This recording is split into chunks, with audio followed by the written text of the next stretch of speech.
Saint Augustine, commentary on the Gospel of John, chapter 3, verse 29 to 36, following. What means then, he must increase, but I must decrease? This is a great mystery. Before the Lord Jesus came, men were glorying of themselves. He came a man to lessen man's glory and to increase the glory of God. Now he came without sin and found all men in sin. If thus he came to put away sin, God may freely give, man may confess. For man's confession is man's lowliness. God's pity is God's loftiness. Therefore, since he came to forgive man his sins, let man acknowledge his own lowliness and let God show his pity. He must increase, but I must decrease. That is, he must give, but I must receive. He must be glorified, but I must confess. Let man know his own condition and confess to God, and hear the apostle as he says to a proud, elated man, bent on extolling himself. What have you that you did not receive? And if you did receive it, why do you glory as if you did not receive it? 1 Corinthians chapter 4, verse 7. Then let man understand that he has received, and when he would call that his own which is not his, let him decrease. For it is good for him that God be glorified in him. Let him decrease in himself, that he may be increased in God. These testimonies and this truth Christ and John signified by their death. For John was lessened by the head.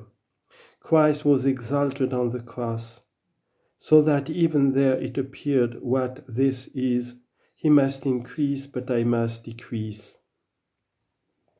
Again, Christ was born when the days were just beginning to lengthen.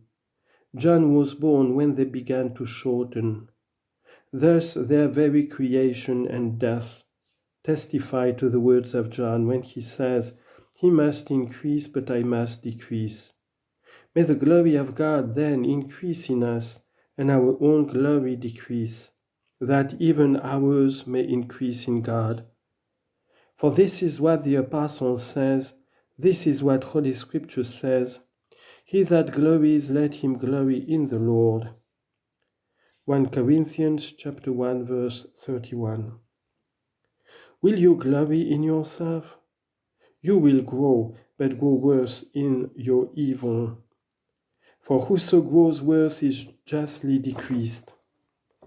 Let God then, who is ever perfect, grow. And grow in you. For the more you understand God and apprehend Him, He seems to be growing in you. But in Himself He grows not, being ever perfect. You did understand a little yesterday. You understand more today, will understand much more tomorrow. The very light of God increases in you, as if thus God increases, who remains ever perfect.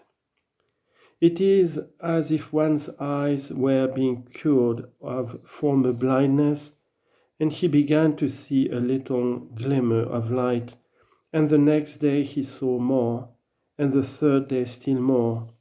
To him the light would seem to grow, yet the light is perfect, whether he see it or not.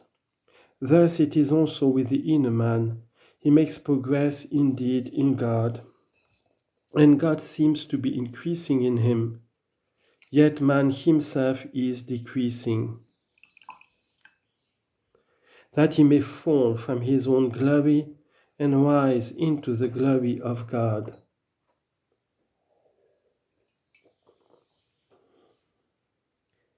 What we have just heard appears now distinctly and clearly. He that comes from above is above all. See what he says of Christ. What of himself? He that is of the earth is of earth, and speaks of the earth. He that comes from above is above all. This is Christ.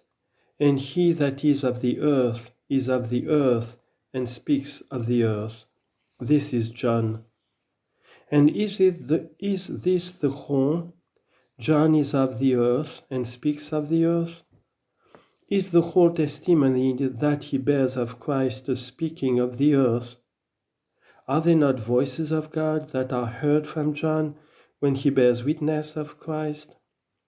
Then how does he speak of the earth? He said this of man. So far as relates to man in himself, he is of earth and speaks of the earth. And when he speaks some divine things, he is enlightened by God. For were he not enlightened, he would be earth speaking of earth. God's grace is apart by itself, the nature of man apart by itself. Do but examine the nature of man. Man is born and grows. He learns the customs of men. What does he know but earth of earth? He speaks the things of men, knows the things of men, minds the things of men. Carnal, he judges carnally, conjectures carnally. Lo, it is man all over. Let the grace of God come and enlighten his darkness, as it says, You will lighten my candle, O Lord, my God, and lighten my darkness. Psalm 18, verse 28. Let it take the mind of man and turn it to its own light. Immediately he begins to say, as the Apostle says, Yet not I, but the grace of God that is with me. 1 Corinthians 15, verse 10. And now I live, yet not I, but Christ lives in me. Galatians 2:20. That is to say, he must increase, but I must decrease. Thus John, as regards John, he is of the earth and speaks of the earth. Whatever that is divine you have heard from John is of him that enlightens, not of him that receives. He that comes from heaven is above all, and what he has seen and heard, that he testifies, and no man receives his testimony. Comes from heaven is above all, our Lord Jesus Christ, of whom it was said above, No man has ascended into heaven, but he that came down from heaven, the Son of Man who is in heaven. And he is above all, and what he has seen and heard, that he speaks. Moreover, he has a Father, being himself the Son of God.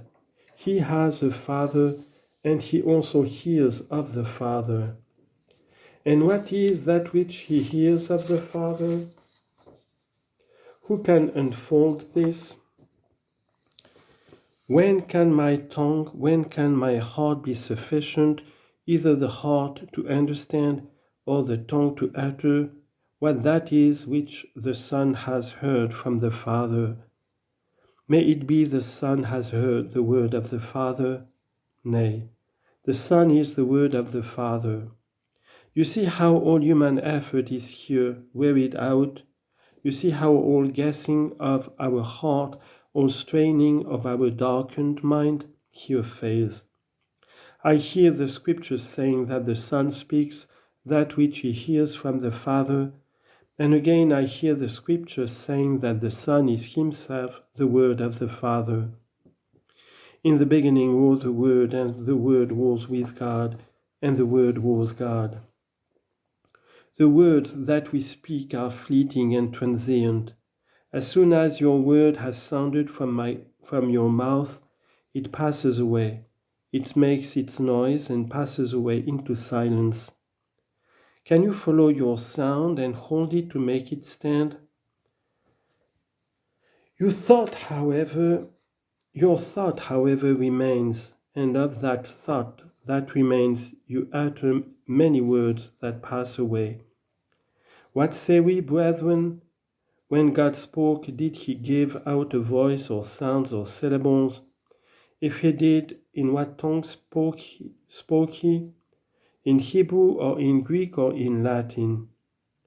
Tongues are necessary where there is a distinction of nations, But none can say that God spoke in this tongue or in that. Observe your own heart.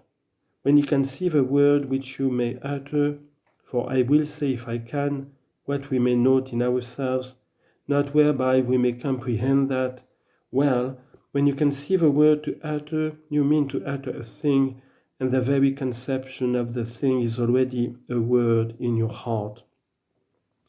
It has not yet come forth, but it is already born in the heart and is waiting to come forth. But you consider the person to whom it is to come forth, with whom you are to speak. If he is a Latin, you seek a Latin expression. If a Greek, you think of Greek words. If a Punic, you consider whether you know the Punic language. For the diversity of hearers, you have recourse to diverse tongues to utter the word conceived. But the conception itself was bound by no tongue in particular. Why therefore God, when speaking, required not a language, nor took up any kind of speech? How was he heard by the Son, seeing that God speaking is the Son himself? As in fact you have in your heart the word that you spoke, and as it is with you, and is none other than the spiritual conception itself. For just as your soul is spirit, so also the word which you have conceived is spirit.